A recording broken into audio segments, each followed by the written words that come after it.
हमें कैसे पता चले कि कौन सा दिन शुभ होता है और कौन सा मुहूर्त सही होता है, ये बता दीजिए अब आप हमें। दिन सारे शुभ होते हैं, ठीक है। दिन कोई भी बुरा नहीं होता। मैं किसी भी दिन को बुरा नहीं मानता।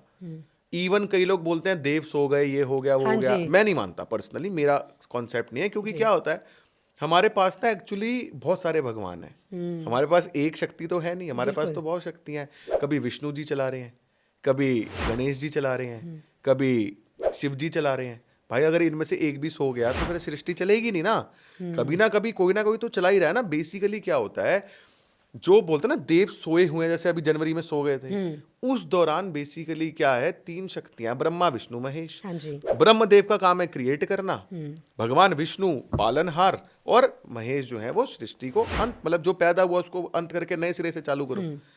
अब क्या होता है, विष्णु भगवान 365 दिन सृष्टि चलाते हैं। अब वो क्या होता है, थकेंगे भी तो सही, वो कहेंगे भाई मुझे 10-15 दिन 20 दिन सोने तो दो यार, आराम तो करने दो। उस दौरान वो क्या करते हैं, अपनी कमान जो है वो शिव जी के हाथ में दे देते हैं, भाई थोड़े दिन आप चला लो। तो एक्चुअली वो तो विष्णु जी सो रहे हैं, शिव जी तो जाग रहे हैं, ब्रह्मदेव तो जाग रहे हैं, तो वो भी तो भगवान ही है ना। जी। दिन सारे अच्छे होते हैं, दिन में कोई खराबी नहीं होती। मुहूर्त जो है ना, मुहूर्त, हाँ जी। वो बहुत बड़ा रोल प्ले करता है। जी। तो मुहूर्त बेसिकली वो फिर आप पंडित जी से कैलकुलेट करा सकते हो। उसमें पर्टिकुलर टाइम होता है कि भाई इस विंडो में अगर आप ये काम करोगे तो ये इस हिसाब से होगा। वो बहुत लंबा कॉन्सेप्ट है, डिफरेंट कॉन्सेप्ट है। लेकिन मैं आपको एक रास की बात बता देता जी। हूँ। सबसे पहले आप जितने भी ट्रेडिशनल वास्तु कंसल्टेंट्स हैं ना, आप उनको किसी महल में लेके जाओ, जी। उनको महल का वास्तु दिखाओ, वो आपको बोलेंगे महल का वास्तु खराब है। क्योंकि उनके हिसाब से हेड ऑफ द फैमिली को साउथ वेस्ट में सोना चाहिए, एंट्रेंस नॉर्थ ईस्ट में होनी चाहिए, किचन साउथ ईस्ट में होनी चाहिए, नॉर्थ वेस्ट में खाना वाना स्टोर करके रखना चाहिए। ये प्रजा वास्तु है, ये प्रजा के लिए डिसाइडेड है। अच्छा। एक्चुअली में आज से कुछ 100 साल पहले जब वास्तु थोड़ा फेमस था, राजा महाराजाओं के समय की बात बता रहा हूं मैं, उस समय में आपको पता है वास्तु की विद्या को राज विद्या कहा जाता था। जी। आज भी वास्तु की विद्या को राज विद्या कहा जाता है। राज विद्या का क्या मतलब, जो सिर्फ राजा तक सीमित है। जी। अब राजा को ये था कि भाई इस साइंस की मदद से मैं रोज ग्रो कर रहा हूं, अगर ये साइंस प्रजा के हाथ लग गई तो यार वो भी ग्रो करने लगेगी, है ना। तो राजा बोलेगा फिर मैं राजा थोड़ी रहूंगा, फिर तो मैं भी, ये भी मेरे लेवल पे आ जाएंगे, तो अपने को तो इनको नीचे ही रखना है। तो उन्होंने क्या किया, उन्होंने पुराने जमाने के एस्ट्रोलॉजर्स या राजगुरु जिनको बोलते थे, वास्तु कंसल्टेंट्स होते थे, पंडित प्रीस्ट होते थे, ये सिर्फ राजमहल में ही दिखेंगे आपको।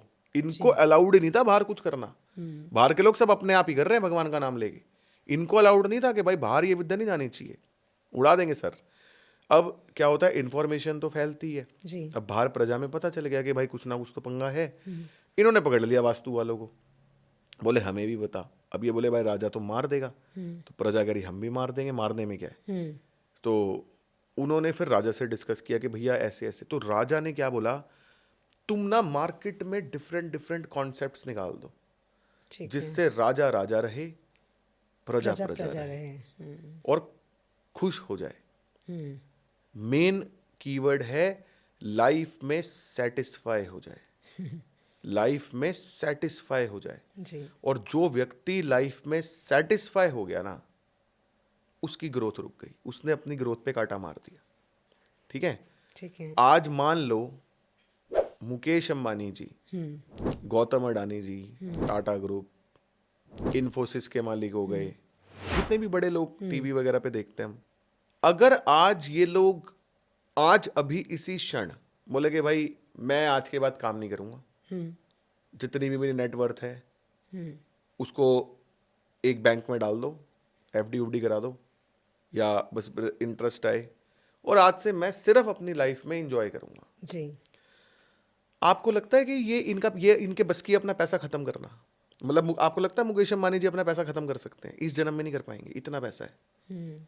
मतलब इस मुकेश अंबानी जी प्लस उनके बच्चे भी इस जन्म में जितना मर्जी प्लैनेट भी खरीद लेना, पूरे चांद को खरीद लें, तो भी पैसा खत्म नहीं होगा।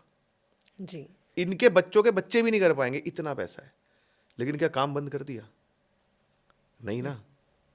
सुबह 6 बजे उठ के काम पे लग रहे हैं, रात के 11 का नहीं पता, 12 का नहीं पता, लोगों को लग रहा है मजे ले रहे हैं जिंदगी के, हमसे ज्यादा काम कर रहे हैं। बिल्कुल। ठीक है, वाइफ तक काम में लगी हुई है, बेटा काम में, बहू काम में, बेटी काम में, हर बंदा काम कर रहा है।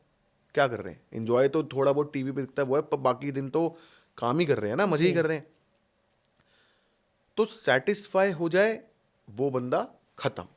अब क्या होता है, जो राजा वास्तु है ना, वो टोटल डिफरेंट कॉन्सेप्ट है, और जो भी ये सारी चीजें हैं ना, ये राजा वास्तु में लागू होती ही नहीं जी। राजा का कॉन्सेप्ट ही डिफरेंट है। वो कहता है साउथ वेस्ट में मास्टर बेडरूम बनाऊंगा, सारा दिन सोता रहूंगा, मेरे को बेडरूम वेस्ट में चाहिए। ईस्ट नॉर्थ ईस्ट में मंदिर बनाऊंगा, भगवान से डायरेक्ट बातचीत होगी, उनसे जो मांगना है मांग लूंगा। साउथ ईस्ट में किचन बनाऊंगा, तो जितना पैसा चाहिए उतना ही आएगा। पैसा चाहिए ही नहीं, मैं तो राजा हूं, मेरे को चाहिए पावर, तो चूल्हा में बनाऊंगा साउथ ईस्ट में, पावर की दिशा में।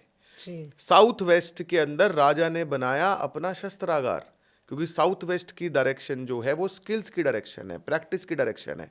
वहां पे उसके जो सैनिक हैं वो 24 घंटे प्रैक्टिस कर रहे हैं, और जितनी ज्यादा प्रैक्टिस करेंगे उतना पावरफुल राजा होगा। नॉर्थ वेस्ट सपोर्ट की दिशा है।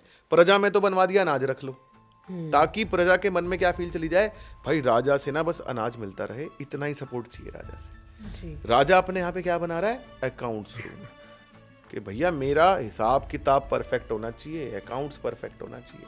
जी। तो ये बहुत बड़े डिफरेंसेस हैं।